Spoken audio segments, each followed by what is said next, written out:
We start from Parliament. The Business Committee of the House is expected to schedule the controversial anti-LGBTQ plus for consideration. This follows Speaker Alban Babin's directive upon the second return of the bill to the legislation after the first attempt hit a snag and expired with the 8th Parliament. James Aveji joins us with details. So, James, what are we to expect? Well, Mami, this is not the only bill that followed the Speaker's directive. There is also the dual citizenship bill, which also came to Parliament somewhere in 2022 and traveled all the way to 2025 and expired with the 8th Parliament. Those two bills has issues around it. You remember the anti-LGBTQ bill. The president refused, the then president, Nana Addo Dankwa Akufo-Addo, refused to receive the bill and sign it into law because there were two cases in court at the time which needed to be settled, for which reason it could not fully transit to his desk. It came back and the Speaker noted that he subjected the bill to all of the scrutiny in Parliament, especially for determination on whether or not it would pose some financial burden on the public first. That was cleared, and the Speaker in Parliament a week today, Tuesday last week, directed that these two bills must be scheduled for consideration, especially when it became a matter of controversy. The minority, you remember, took on the majority for a feet dragging on all of this. We can listen to the Speaker when he gave the conclusion of the committee's report as well as his directive on these two bills. And I want to read the observation of the committee. The committee observed that, 1, the reintroduced bill maintains its underlying principles and core objectives. 2, the bill does not contravene any constitutional provision, particularly Articles 106 and 108 of the 1992 Constitution. 3, the bill does not contain any provision that seeks to impose taxation or charge on the Consolidated Fund or other public funds of Ghana, or impose payment, issue, or withdrawal from the Consolidated Fund. The committee, by a unanimous decision, advised that the bill be introduced in the House. Honourable members, I have reviewed the report of the committee and formed the opinion that the bill does not impose or alter taxation or a charge on the Consolidated Fund in the manner stipulated in Article 108 of the Constitution. The bill has gone through all the processes in accordance with the standing orders of the House. I therefore direct that the bill be scheduled by the Business Committee to be presented to the House for consideration. Well, James, what are we to expect later after these bills? Well, Mami, barring any unforeseen circumstances, you heard the Speaker there say in the next business meeting, and so we expect these two bills to feature on the business statement for the week. But the order paper for today specifically is not yet out, and so we're looking forward to that on what Parliament is up to today as far as sitting is concerned. Thank you, James, for that. Now, former Executive Director of the National Service Authority, Osei Assibey Antwi, is set to face fresh legal trouble after state prosecutors push for new charges at the Accra High Court. Principal State Attorney Dufie Prempeh told the court that new information has come to the attention of the Attorney General, necessitating an amendment to the charge sheet. Osei Assibey Antwi has pleaded not guilty to 14 counts, including allegedly authorizing the payment of allowances to 60,000 non-existent National Service personnel. Fatah Bayaga joins me from court with more on this. So, Fatah, what new information are state prosecutors referring to? How is it important to the case, really? Mame, so according to the Principal State Attorney, the Auditor General's Performance Audit Report on the National Service Authority was submitted to the Attorney General yesterday. In fact, they said that this is a critical report that could change the charge sheet of the former boss of the National Service Authority. And in fact, according to the state prosecutor, explaining further in court, she says that yesterday was meant for case management conference, but because of the late submission of this report, it made it impossible to file the amended charge before court today. So she therefore pleaded with the court to, grant adjournment to allow for the prosecution to file the updated charges. So the trial judge, Kizita Nakoshi, who sat on this case, therefore granted this particular request and adjourned the case to the 25th of February 2026 for the accused to plead to the amended charge sheet. Fatah Bayaga there. In the Ashanti region, power consumers in parts of Kumasi are entreating the Electricity Company of Ghana to address outages occurring beyond the announced hours of blackout on Tuesdays. ECG says the scheduled power cuts is necessary to move pylons and low-voltage poles to make way for the ongoing Ahonjo-Santasi dual carriageway project. Though the utility company announced the outages would start on February 17, some residents experienced blackout the night before, including areas excluded from the earmarked areas. Clinton Yabwa, who's been monitoring the situation, spoke to some consumers.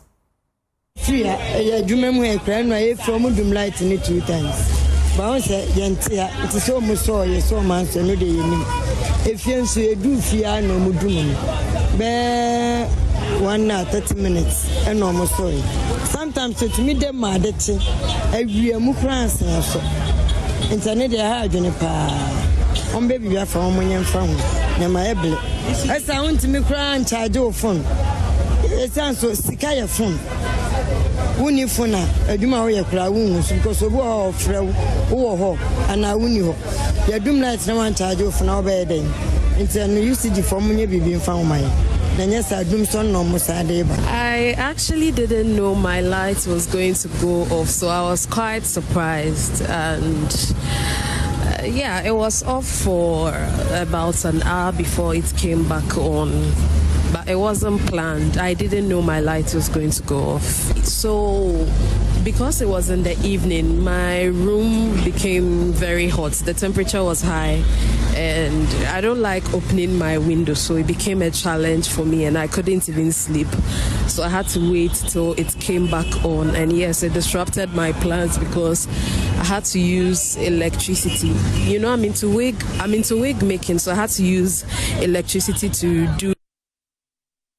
Meanwhile, ECG wants customers to remain calm, assuring of expedited works to restore power as soon as possible, though no completion date has been provided. The construction of the Santasi runabout to the Ahonjo runabout dual road, yes, we have some high tension poles over there and some low LV poles as well. That because of the expansion of the road, I have to relocate. And in fact, the contract has been awarded already. And next week, Tuesday, we'll start the relocation process. But yes, there will be some outages, but we intend to minimize the outage so that we will not put the entire line off. Then again, we would have to inform our cherished customers as well, because per the PRC airline that we work with, we have to inform our customers since their plan works 72 hours. So hopefully the first outage for next week Tuesday, the announcement will come out by Friday, and it will send constant reminders to our customers as well. Nowadays, we've made sure we try to get closer to our cherished customers. Aside the social media ones that we do, when you go to we have the ECG WhatsApp channel.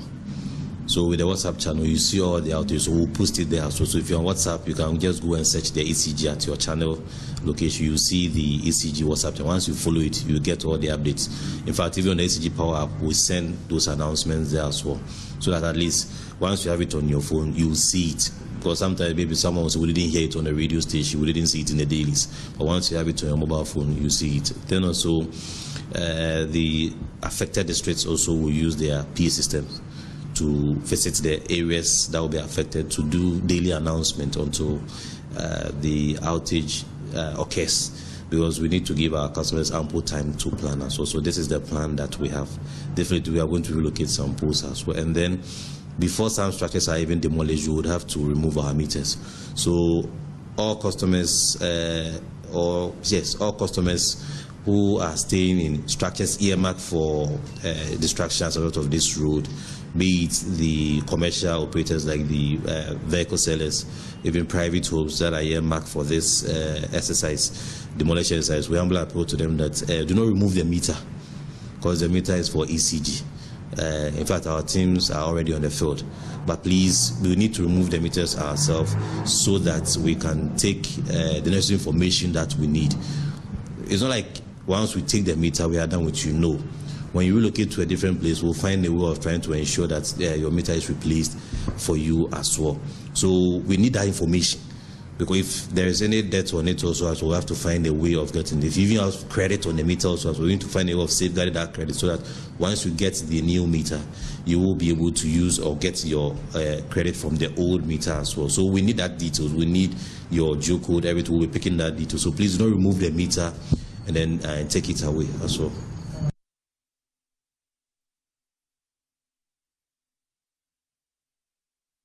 Clinton Yabwa joins us via Zoom with the updates on the situation in Kumasi. So, Clinton, how are customers, preparing themselves since there's no, completion date provided by the ECG?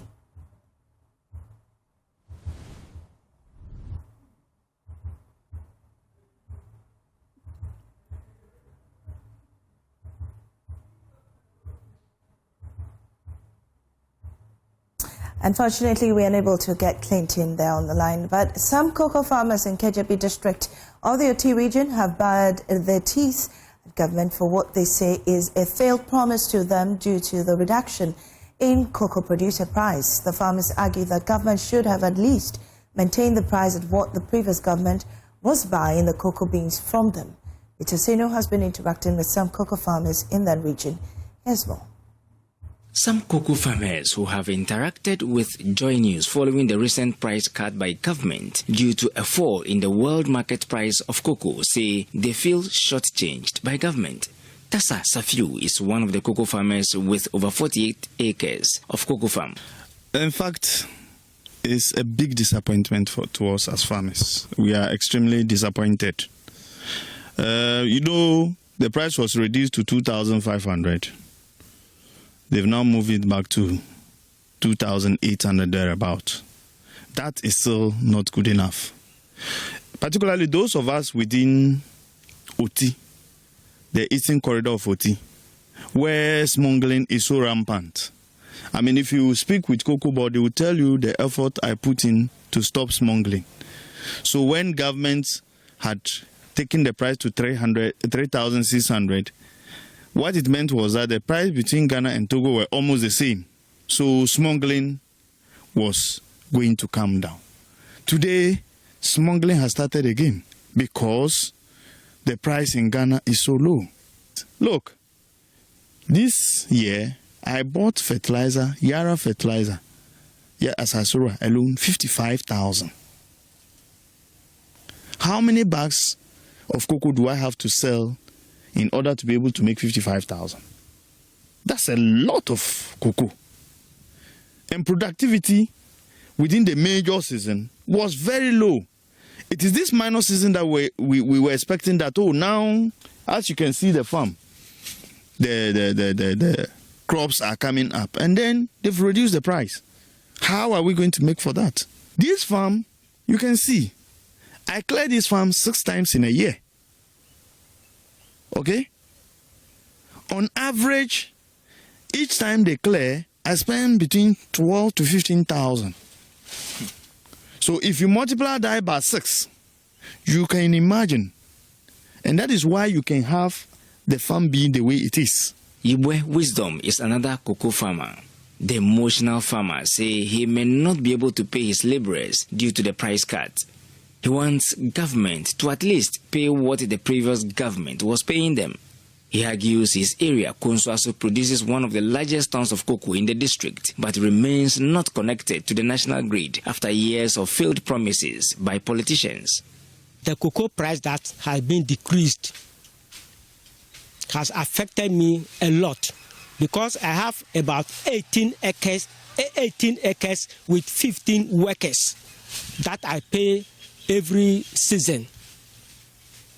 And my agreement was upon the former price that the government was buying the cocoa. And here is the case. After the agreement that I had with the workers, now the price has been reduced to the extent that I can't pay my workers. We have been told that the youth must go back to agriculture. And we are in it now. We are trying to employ people that are working in the street to bring peace, that Ghana will take back its former clothes. Here is the case. I feel bad. Anybody who is in darkness behaves abnormally. Konsuaso is the greatest producer of cocoa in, let me say, KJB district, but we don't have light. So whatever is happening in the country, how do we know? Someone just come here and deceive us. So please, if anything at all, the simple light, street light, street light, and the light itself. We don't need the post. When we say we were crying for light, they brought us post. Post doesn't mean light. We are not fools. Post doesn't mean light. We mean light. Press. We can also see. For Eric, the salaries of cocoa board workers must also be slashed to make room for some adjustment to their cocoa prices, else they may not be able to take care of their families, as he claims over 16 family members depend on his cocoa farm after the loss of his father.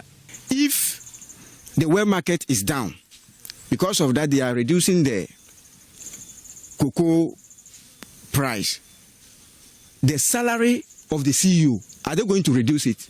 Because if I'm dealing business, my personal business, and I know that the business is collapsing, if I've been preparing food, the meals that I've been preparing in the house for my family, I'll reduce it. Because if I didn't reduce it and I said I will still enjoy like the way I've been enjoying, it will collapse. If they are considering that the world market have fallen, so that's why they have reduced the price of cocoa for we the farmers, then they have to review their salary. We bring you extended version of these arguments in subsequent report. Peter Senu for Joy News. Yes, we know that management of Cocoa Board have reduced their salaries as of now by some 20%. Nakpakpokpo and Fuvame, two coastal communities in the Anlonga district of the Volta region, have experienced extensive displacement and loss of infrastructure as years of coastal erosion pushed the sea far inland, destroying homes, schools, churches, cemeteries, and freshwater sources. Sadly, Pakpowowo has completely gone into the sea. In parts of Fuveme, the shoreline has receded by more than 100 meters within the last decade, with over 200 houses already lost, while rising sea levels, stronger tidal waves, environmental degradation, and disrupted sediment flow from NSA defense projects have compounded the damage, leaving hundreds of residents homeless. Ivy Sataji reports.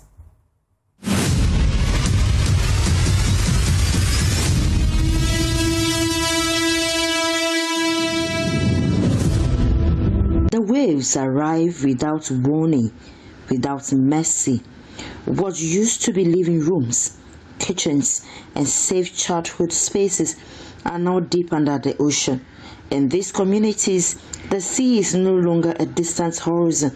It has become the neighbor that breaks down walls in the dead of the night. Experts like Dr. Tepson and Professor Gerald Albert Yiran say stronger tidal waves, rising sea levels, sand mining, deforestation, and disrupted sediment flow from earlier sea defense projects have turned this coastline into a battlefield. Nature-based solutions have never been one of their considerations for a long time, because they have been considering the hard solutions, which is building sea defense walls. And these sea defense walls are very expensive, so government needs funding and that is slow. Probably one of the reasons why nature-based solutions, particularly like mangrove, is not being considered is because of the harvesting. The local people harvest the mangrove for firewood and also for building materials, and that has affected the mangrove population in the area. So it also contributed to interventions not looking in that direction. But if a large-scale intervention is put in that direction, it can serve both purpose of providing, meeting the needs of the local people in terms of getting them to have firewood, charcoal, and also providing building material. Engage the local communities so as they collaborate to find lasting solutions using indigenous knowledge system. The people are fighting a war they cannot win alone. And Fuveme, Okpogbo is gone. Over 200 houses in Fuveme are gone. The community's no time is running out. They are pleading for urgent and strategic intervention before their names exist only on old maps. I left my father's house and made something for myself as a Dupoji, but yet still I am not comfortable. It is very difficult and we are really suffering and we need something to be done about our situation. We have to borrow money to go for fishing always, and the sea have displaced our communities, leaving us frustrated and homeless. As a leader of the community, even if I have a place personally to relocate to, it will not be possible for me to leave my people behind and go to any other place. So I have to go with my people. And the question is, where are we heading to? These communities wait, unsure of what tomorrow will bring. But one thing is certain, without urgent national action, Fuveme, Agavechi, Okpogbo may vanish, completely swallowed by a sea that shows no mercy. Ivy Satoji for Joy News. This story is brought to you by Joy News in partnership with CDKN Ghana, University of Ghana Center for Climate Change and Sustainability Studies, with funding from Claire R4I Opportunities Fund. Managing Director of Ghana Water Limited, Adam Motoakilu, has attributed persistent water shortages in parts of Accra and surrounding areas to aging treatment plants and decades of limited infrastructure expansion.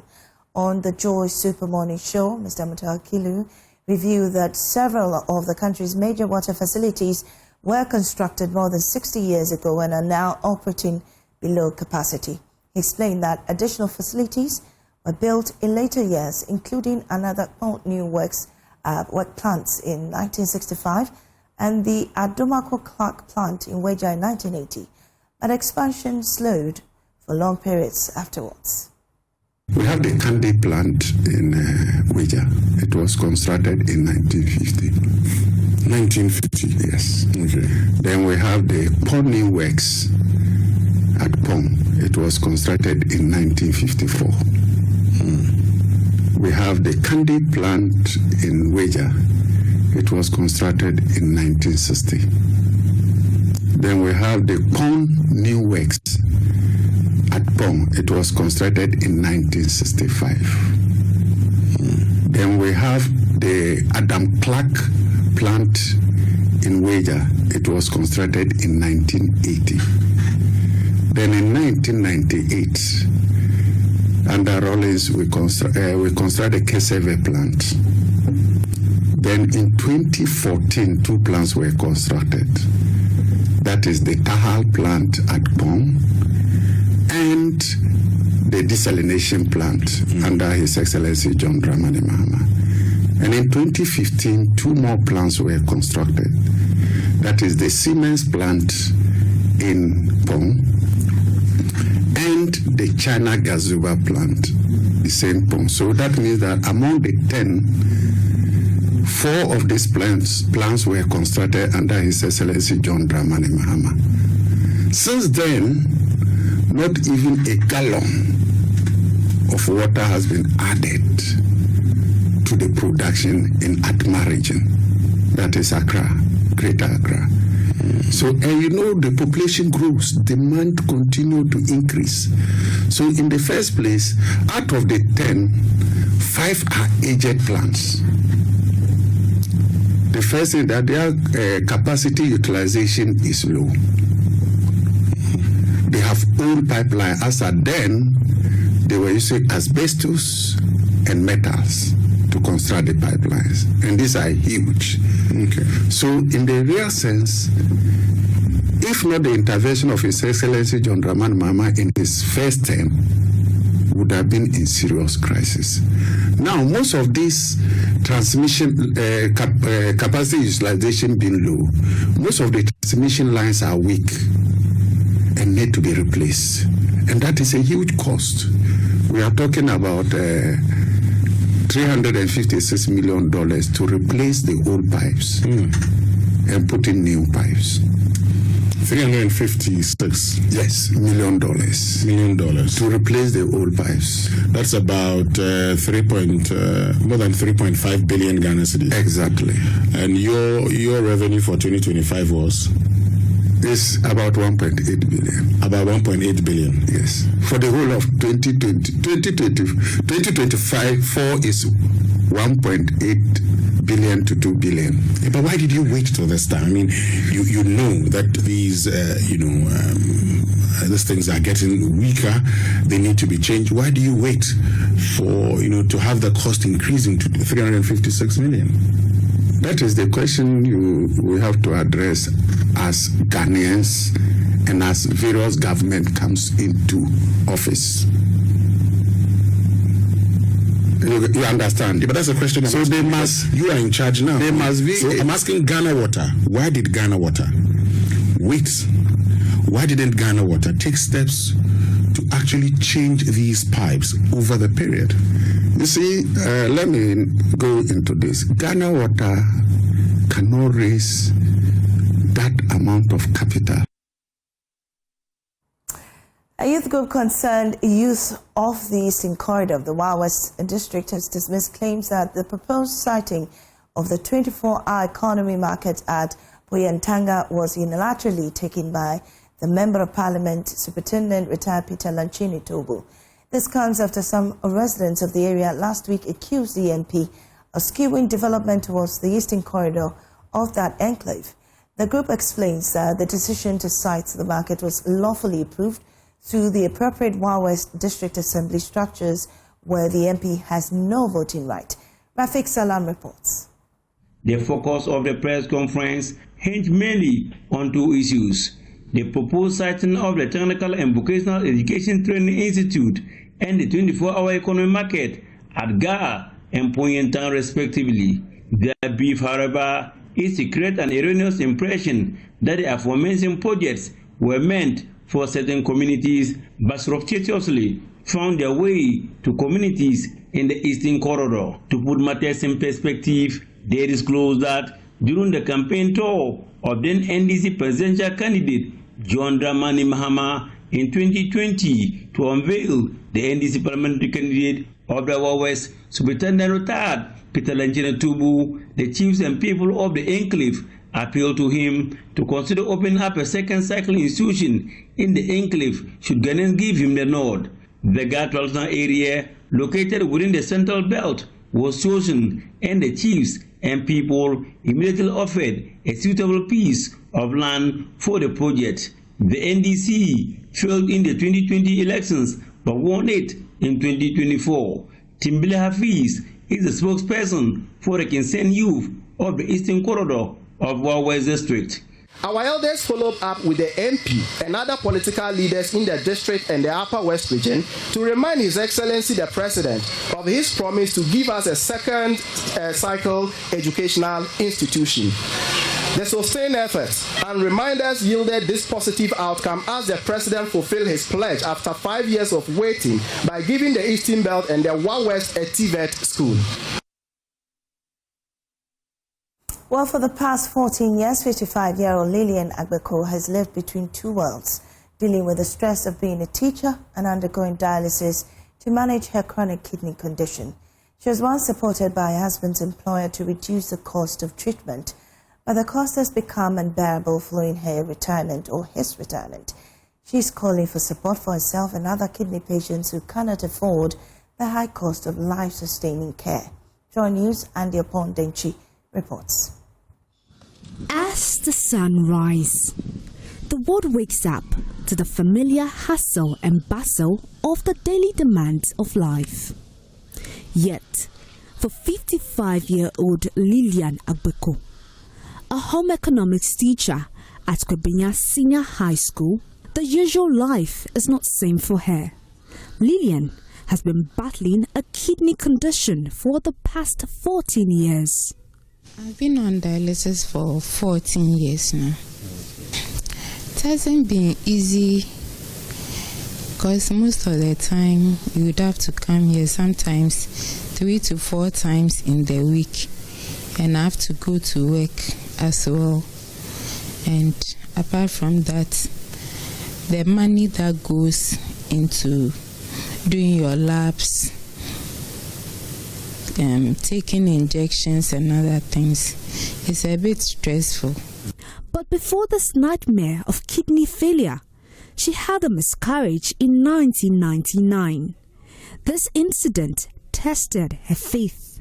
As she goes through life battling this disease, Lillian begins her day in the classroom and ends it at the hospital for a dialysis treatment. I've been teaching at Kwabenya Senior High School for the last 9 years. I was teaching elsewhere before going there, but I've been at Kwabenya for the last 9 years, and it hasn't been easy because coming to the hospital, sometimes you are not too well, you can't go for class. Other times, if you have to do some labs, you have to seek permission and not go to school. Other times you finish with dialysis, you are feeling dizzy. The next morning you have to go to school, but you are not too well, and so you would have to seek permission. It has not been easy. Examples of dishes we can prepare using thin butters are pancakes. Telecel Ghana took the burden of the cost of dialysis when her husband worked with the company. But he is retired from active service now, which means the medical bills can no longer be paid by the company. Initially, my husband was working with Vodafone, and so they were the ones paying my bill. But he's gone on retirement for the last 3 years. But the National Health Insurance Scheme has provided some relief, offering support that has helped sustain her treatment. It hasn't been easy because you can't keep calling somebody every time. You call once, twice, and then the next time when you call, they are not even ready to pick your calls. So you wouldn't call. But the NHIS has come in handy, at least from last year. But before then, we had to fall on other people. Access to dialysis remains costly, and for many patients without support system, treatment becomes nearly impossible to maintain. Her youngest daughter sometimes fears she may lose her mother. At first, I didn't actually understand what it meant. So sometimes when she goes to the hospital, she comes back tired. I didn't really understand why other people go and come and then they are okay, but then when she comes, she looks weak, sometimes she vomits, all that. So then when I grew up a bit, I started going with her to the hospital. Then I got to know more about the kidney failure and then the dialysis. And when I also got there, I also got to know that people also die from it. So then it was actually scary, knowing that my mother could go and then anything could happen. And then I wouldn't see her again. It was really scary for me.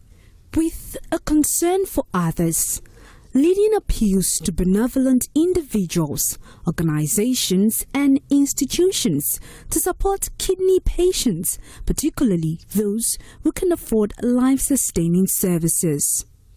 We would ask NGOs, individuals, anybody who wants to help kidney patients. It's not just me. At least I'm lucky at the end of the month because I'm working, I'll get something. But there are others here who have serious issues, who are not working. They always have to fall on people. So we are all ready to welcome anybody who wants to help us to have a transplant, or even just supporting us to do our labs, to do our dialysis. Anybody at all is welcome. Andy Opondenchi's report read to you. As you're watching JoyNews Today, we take a break. We return with business, sports, wellness. Welcome back to business here on JoyNews Today. My name is Winston Taki, and out of first business story. The Electricity Company of Ghana has reaffirmed its commitment to gender inclusion and STEM development as its Women in Engineering group helped the company recover about 1.8 million cedis in 2025, underscoring the growing impact of female engineers on operational performance and revenue mobilization. There is more in this report. The Electricity Company of Ghana Women in Engineering Awards and Dinner Night was held to empower young girls, celebrate professional excellence, and promote gender inclusion in science, technology, engineering, and mathematics. Speaking in an interview with Joy Business, the president of ECG Wine, Engineer Alberto Amankwa, emphasized the need to encourage more women and girls to pursue STEM education and develop a strong interest in engineering to support national development. We have what we call soft engineering, and it requires the brain power. A woman can be intelligent, a man can also be intelligent. Intelligence does not depend on gender, and that is one of the misconceptions we want to demystify. And so when we engage the young ladies out there, we help them to know that no, they should not fall prey to these misconceptions and run away from engineering or STEM field, but rather face them head on and see us as role models. If we have been able to do it, sail through our career path, succeed, and we are at this level, they can equally do it. And so we empower them to take up STEM related courses.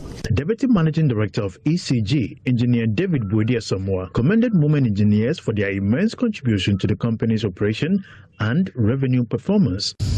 One of the things that they did just past year was the fact that they gathered themselves together and then decided to come out with a launch of a program to improve revenue mobilization. So, we are installing prepayment meters. So they took the opportunity to monitor the meter that we've installed. And as a result, they were able to recover 1.8 million Ghana cedis, which the two would have gone waste. And aside that, we have protection and control. That is in terms of engineering itself. They contribute a lot to our systems running.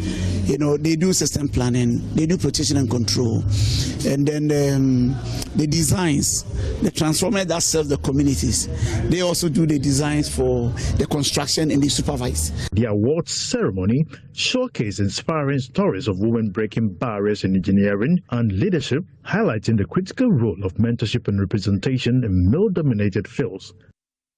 Away from that, the Executive Director of the Center for Extractives and Development Africa, Samuel Bequin, has called for deliberate policy support to accelerate the adoption of electric 2- and 3-wheelers, citing the growing economic viability in Ghana. There is more in this report.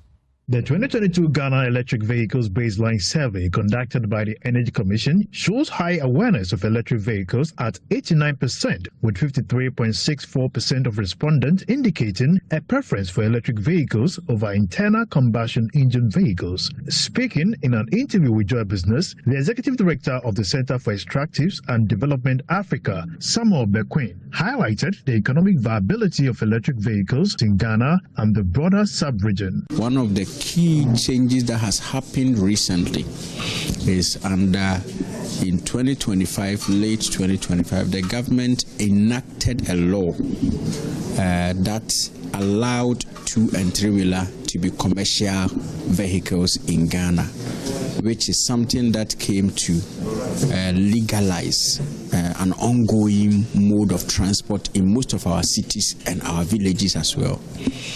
So that is one big part as part of the policy and the regulatory side. The next paper, why we are here today, is to assess the economic viability of adopting electric 2- and 3-wheeler in Ghana. And what does it mean? We are looking at if somebody was to purchase or if somebody was to do a business that will manufacture/assemble electric 2- and 3-wheeler, what would it mean for the person? He further emphasized key findings from the report, particularly the cost implications and long-term savings potential of electric mobility. And then we also noticed that when it comes to those who want to switch, they said, yes, we want to switch, but can we get more charging stations and battery swap stations? Yes, we want to switch, but can we ensure that the spare parts are available? And some of them also said, yes, we want to switch. We know that when it comes to or net savings, we are going to be economically efficient with the use of electric 2- and 3-wheelers compared to the petrol ones. And they've also mentioned that aside the spare parts, the mechanics that work on that as well, sometimes they charge higher when it comes to the electric 2- and 3-wheeler. The Center for Extractives and Development Africa's Stakeholder Validation Workshop was organized under the theme Cost and Economic Viability of Electric 2- and 3-wheelers in Accra. That's all for business. My name is Winston Taki. We have sports after this break. Stay tuned.